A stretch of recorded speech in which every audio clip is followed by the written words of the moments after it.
नमस्कार विद्यार्थी मित्रांनो, माझं नाव अरविंद सिरसाट आणि आपली इंजिनिअरिंगमध्ये परत एकदा तुमच्या सगळ्यांचं खूप खूप स्वागत आहे.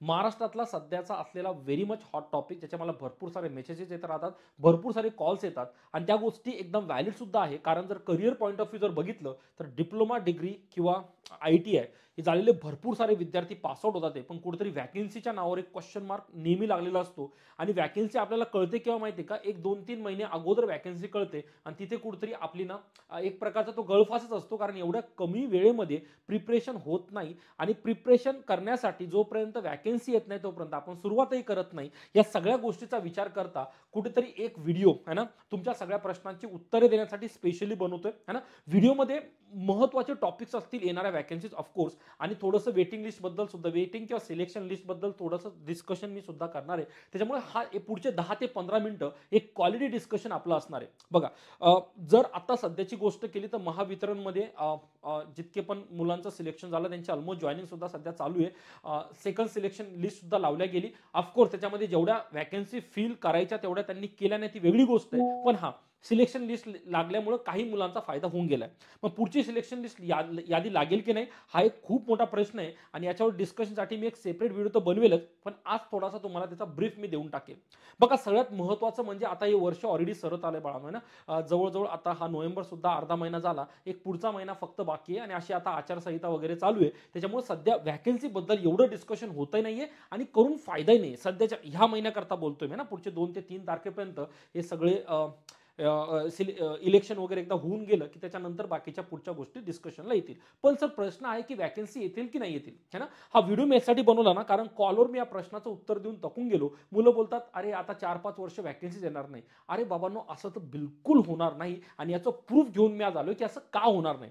बघा, जेव्हाही कोणतंही डिपार्टमेंट तुम्ही घ्या, गव्हर्नमेंट डिपार्टमेंट बोलतोय, ऑब्व्हियसली आपलं MSCB जे बोर्ड ते सेमी गव्हर्नमेंट आहे, तुम्हाला चांगलं माहिती आहे. पण कोणतंही डिपार्टमेंट का, डिपार्टमध्ये काही गोष्टी खूप कॉमन असतात. एक, पेंडिंग वॅकन्सी.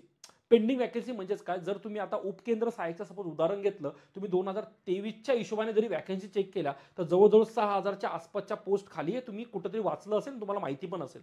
आणि 2023 नंतरचा विचार केला तर 2024 पूर्ण वर्ष गेलं, 2025ही आता वर्ष ऑलमोस्ट संपत आलं आणि 2026 लागतंय. या वेळेमध्ये आणखी नवीन वॅकन्सी तयार झाल्या असतील. कारण जेव्हा मी MSc बद्दल बोलतो ते एकच विभाग नाही बाळगणार ना, भरपूर सारे महाराष्ट्रातले एवढे विभाग आहेत. प्रत्येक विभागात कोणीतरी रिटायर होते, कोणीतरी स्वइच्छेने निवृत्ती देते, कोणीतरी स्वतःहून सोडून देते कारण त्याचे प्रमोशन झालं असेल किंवा दुसऱ्या ठिकाणी कुठे जॉब लागला असेल, त्याची सॅलरी बेटर असेल, तेही मुलं कुठेतरी यांना जॉब सोडून लिव्ह करून चालले जातात. या सगळ्या गोष्टीचा विचार करता आतापर्यंत जेवढ्याही वॅकन्सी क्रिएट झाल्या असतील ना, त्याचा नंबर कोणाला एक्झॅक्ट सांगता येणार नाही. पण हा, तो नंबर 6,000पेक्षा जास्त असला पाहिजे जर तुम्ही उपकेंद्र सहाय्यकचाच फक्त विचार केला. हा, हे मला माहित नाही सर व्हॅकन्सी उद्या येईल की परवा येईल, पण 2026ला जर मोस्ट एक्सपेक्टेड कोणती वॅकन्सी ITIच्या बेसवर असेल ना, ती माझी उपकेंद्र सहाय्यकची. आणि विश्वास ठेवा, पुढच्या वर्षी ती वॅकन्सी 100% पडणार आहे. ऑफकोर्स आपल्याला थोडे जर प्रयत्न करावे लागले तर डेफिनेटली तुम्ही करतात आणि आपण ते करूही. पण उपकेंद्र सहाय्यकची वॅकन्सी ही तुमच्या तोंडावरची वॅकन्सी आहे. मग सर विद्युत सहाय्यकची वगैरे आता वॅकन्सी येणार नाही का? मुलं बोलतात सर आता 4-4 वर्ष वॅकन्सी येणार नाही. कोण सांगतं बाबांनो, है ना. विद्युत सहाय्यक ही अशी एक बेसिक पोस्ट आहे ना, ज्याचं जर एखादा नवीन डिपार्टमेंट सपोज कुठे एखादा विभाग उघडला, लगेच वॅकन्सी तयार होऊन जाते, है ना. आणि ही एक वॅकन्सीचा आणखी एक सांगतो, है ना.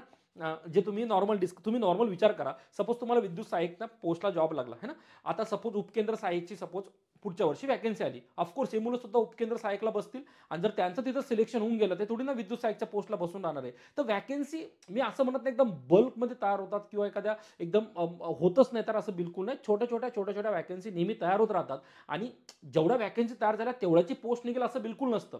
फॉर एक्झाम्पल, आता विद्युत सहाय्यकच्या यांनी पोस्ट भरल्या, मला सांगा जेवढ्या वॅकन्सी होत्या तेवढ्या पोस्ट भरल्या गेल्या का रे? बिलकुल नाही भरल्या गेल्या सर, है ना. तर प्रेशर त्या लोकांवर सुद्धा असतं. त्यांनाही कुठेतरी ना पोस्ट भरण्यासाठी त्यांच्यावर प्रेशर असतं, कारण पोस्ट भरून घ्यायची म्हणजे त्यांना एक्झाम कंडक्ट करावीच लागते, है ना. त्याच्यामुळे उपकेंद्र सहाय्यकची ही एक पोस्ट आहे बाळांनो, जी नेक्स्ट इयरला एक्सपेक्टेड आहे आणि पहिल्या 6 महिन्यामध्ये येऊन जाईल. मार्चच्या आसपास तरी वॅकन्सी कुठेच गेली नाही माझ्याकडून. तुम्ही एकदम माझं नोट डाऊन करून ठेवा, क्लिअर आहे. दुसरी जी वॅकन्सी जी एक्सपेक्टेड डिप्लोमा बेसवर, याची जर तुम्ही कुठेतरी AJचा विचार केला ना, 2024-25च्या आसपासचा जर विचार केला, कुठे मला वॅकन्सी आतापर्यंत एवढी मोठी दिसली नाही. त्याच्यामुळे ही डिप्लोमाची, ज्या मुलांचा डिप्लोमा झालाय त्यांना वितरणमध्ये JEEला खूप चांगले चान्सेस आहेत की वॅकन्सी येतील. आता बघा वॅकन्सी येथील मी का सांगतोय माहिती का, याच्याकरता सांगत नाही की की कुठेतरी तुम्ही है ना वॅकन्सी येते म्हणून तुम्ही रिलॅक्स बसून राहा, चला वॅकन्सी येणार आहेत बसून राहायचं, बिलकुल नाही. कुठेतरी आपलं प्रिपरेशन नक्की चेक करा की माझी तयारी चालू आहे का, राईट आहे ना. मी कोणत्या अँगलने सांगत नाही कोर्स लावा, हे लावा, ते लावा, अमुक डमुक काहीच करू नका. जेही मुलं विद्युत सहाय्यकला अपियर होते ना, त्यांचा ऑलरेडी भरपूर अभ्यास झालाय.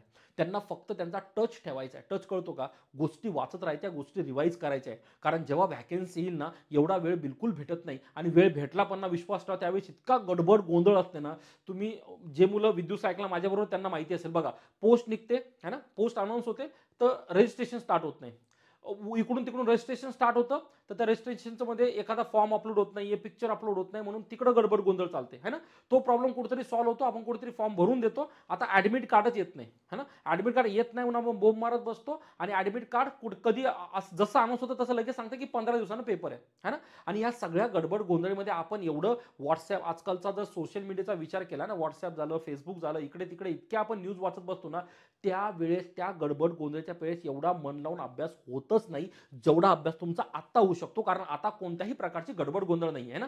तुम्ही जर आता जर विचार केला की माझं बघा, तुम्हाला करायचं काहीच नाही, माझा सिलेबस किती बघून घ्या है ना. मला तो सिलेबस पकडायचा आहे आणि त्याला पॉईंट वाईज दररोज एक एक एक एक छोटा छोटा पॉईंट रिवाईज करत राहायचा आहे. जेणेकरून ऍट द एंड असं नको व्हायला की वॅकन्सी तर येऊन गेली पण माझं परत प्रिपरेशन एक अर्धा मार्कानं राहून गेलं. तो जो एक अर्धा मार्क आपण जे स्वतःला सिंपती देतो ना, स्वतःवर दया दाखवतो, चला एका मार्कानेच गेलं, तो एक मार्क म्हणजे मजाक नाही. तो एक मार्क म्हणजे असा प्रश्नाला, परीक्षेला असा प्रश्न सेट केला होता ना, ज्याच्यामध्ये तुम्ही माती काढली आणि ज्याने थोडाफार चांगला अभ्यास केला होता ना, त्याने तो प्रश्न बरोबर मार्क केला आणि ऑफकोर्स त्याचं सिलेक्शन होऊन गेलं आणि तुमचं राहून गेलं.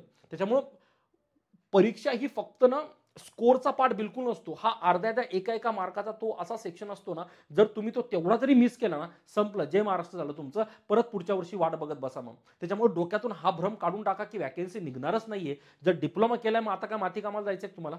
ज्यांनी आयटीआय केलं त्यांनी का आता इकडे तिकडं रोड खाद्याचं काम करायचं का, बिलकुल नाही. डिप्लोमा केला वॅकन्सी 100% येणार आहे, हे तुम्ही डोक्यात भरून ठेवा. तुम्ही स्वतःला विचारा की माझं प्रिपरेशन आहे की नाही. तर एवढं वर्ष तर ऑफकोर्स या, आता बघा हा महिना ऑलरेडी सरला, ते काय आचारसंहितेमुळे तर प्लस मायनसच आहे. पण नेक्स्ट पुढच्या महिन्यामध्ये पण प्लस मायनस गोष्टी होतील. पण नेक्स्ट इयरची जी सुरुवात होणार आहे 100% वॅकन्सीने 100% होईल. त्याच्यामुळे हा होप्स ठेवून अभ्यासाला लागा. जितकं होईल तितकं प्रिपरेशन करत राहा है ना. कारण जोपर्यंत तुमचं प्रिपरेशन नाही ना, अशा वॅकन्सी किती आल्या किती गेल्या तरी काहीच फायदा होणार नाहीये. क्लिअर आहे ना. राहिली गोष्ट प्रिपरेशनची, तर प्रिपरेशन बद्दल मी परत परत सांगतोय, जर तुमच्या स्वतःच्या सेल्फ नोट्स असतील सेल्फ नोट्स प्रेफर करा. जर तुमच्याकडे एखादे कोर्सेस तुम्ही ऑलरेडी घेतले असतील, त्याची ऑब्व्हियसली कुठेतरी व्हॅलिडिटी बाकी असते है ना. आपण घेतो तेव्हा 6-6, 9-9 महिन्याची व्हॅलिडिटी असते, त्याची 1 महिना 2 महिना काहीतरी व्हॅलिडिटी बाकी असते, ती व्हॅलिडिटी युटिलाइज करा. कोणताच आतापर्यंत काहीच घेतलं नसेल, वाटतंय स्वतःहून नव्हतं, एखादा असा कोर्स घ्या ज्याची व्हॅलिडिटी बऱ्यापैकी तुम्हाला भेटेल. म्हणजे तुम्हाला परीक्षा येईपर्यंत दुसरा कोणताही कोर्स घ्यायची गरज पडणार नाही है ना. आता जर विचार केला की परीक्षा आल्यावर मी एखादा कोर्स घेणार आहे, तर आताच घेऊन टाका, व्हॅलिडिटी लॉंग मागा है ना. जेणेकरून तुम्हाला जरी पेपर आला, तुम्हाला नवीन कोणताही कोर्स घेऊन खर्चात पडायचं काम पडणार नाही. हाच अभ्यास पुढे कंटिन्यू करून तुम्हाला कुठेतरी सिलेक्शन काढता येईल. क्लिअर आहे. तर हा होता एक छोटासा व्हिडिओ, ज्याच्यामध्ये ना आपण थोडं वॅकन्सी विषयी बोललो. मी बऱ्यापैकी उत्तर देण्याचा प्रयत्न केला. आता मला माहिती याच्यामध्ये प्लस मायनस बोलणारे भरपूर असतील. मी परत परत सांगतो बघा, 2 लोक जर काही निगेटिव्ह बोलत असतील ना, इग्नोर करा. आपल्या डोक्यात नेहमी पॉझिटिव्ह थॉट ठेवा की बघा तुम्हाला ऍट द एंड करायचं काय सांगा मला. एक पोस्ट काढून सिलेक्शन घ्यायचंय ना, त्यासाठी दिवस रात्र प्रयत्न करत राहा ना. वॅकन्सी येतील, वॅकन्सी जातील, पण जर तुमचं प्रिपरेशन त्या लेवलचं राहिलं नाही ना, मग गोष्टी खूप म्हणजे खूप जास्त अवघडून बसणार, खूप अवघडून बसतील है ना. कॉम्पिटिशन खूप जास्त आहे. ज्या मुलांना अभ्यास करायचा ते ऑलरेडी त्यांनी प्रिपरेशन स्टार्ट केलंय, ते तुमच्याकडे येऊन सांगणार नाही, तुम्हाला मोटिवेट नाही करणार, बाबा वॅकन्सी येईल, पुढे अभ्यास करावा लागेल, आताच करून घ्या, कोणीच सांगणार नाही. सगळे गपचीप आपल्या रूममध्ये अभ्यास करताय. तुम्ही त्या लिस्टमध्ये आहेत का स्वतःला विचारा. उत्तर यस असेल ना, तुम्ही एकदम राईट ट्रॅकवर आहात. इकडे तिकडे कोणाच्याच भानगडीत पडू नका, गपचीप आपला अभ्यास करत राहा. क्लिअर आहे. चालतंय बाळांनो, मी तुम्हाला एक मोटिवेशन म्हणून एक 10 मिनिटाचा किंवा 15 मिनिटाचा डेली एक पॉवर पॅक छोटे छोटे कॉन्सेप्ट घेऊन लाईव्ह येण्याचा थॉट करतोय. पण रिस्पॉन्स कसा भेटतो त्याच्यावर डिपेंड करतं. जर तुमचा रिस्पॉन्स चांगला असेल तर डेली 10 ते 15 मिनिटं, जास्त नाही, 10 ते 15 मिनिटं 2-3 कॉन्सेप्ट सांगायचं, दिवस संपला, नेक्स्ट डेला जायचं. परत 10 ते 15 मिनिटाचा एक कॉम्बो तुम्हाला काहीतरी पॅक सांगणार मी, कॉन्सेप्ट सांगणार, एखादा प्रॉब्लेम घेऊन घेणार, दिवस संपला, नेक्स्ट डेला. असा माझा एक प्लॅन आहे. पण त्या प्लॅनसाठी मला जर रिस्पॉन्स चांगला आला तर मी डेफिनेटली ऍक्टिव्हिटी कंडक्ट करेल, कमीत कमी त्या मुलांकरता ज्या मुलांना सध्या मोटिवेशनची जास्त गरज आहे. क्लिअर आहे ना. कारण हे वॅकन्सी वगैरे सांगणं हे ठीक आहे सर, माझं काम आहे, मी करतोय, पण मेन म्हणजे प्रिपरेशन आहे, त्याच्यामध्ये मला जास्त मजा येते. तर नक्की जर तुमचा रिस्पॉन्स चांगला असला तर आपण ती ऍक्टिव्हिटी नक्की कंडक्ट करू. ठीक आहे, चालतंय बाळांनो. आय होप तुमच्या बऱ्याच साऱ्या प्रश्नांची मी उत्तर दिली असेल. आणि हां, जी वेटिंग लिस्टबद्दल किंवा थर्ड वेटिंग लिस्ट किंवा सिलेक्शन लिस्टबद्दलचा जी गोष्ट आहे ना, ती मी नेक्स्ट व्हिडिओमध्ये एकदम डिटेलमध्ये घेऊन येईल, कारण त्याच्यावर ब्रीफ डिस्कशन झालं पाहिजे. क्लिअर आहे? चालतंय. तर आजच्या व्हिडिओला पूर्णविराम देतो. पण व्हिडिओ आवडला असेल नक्की शेअर करा.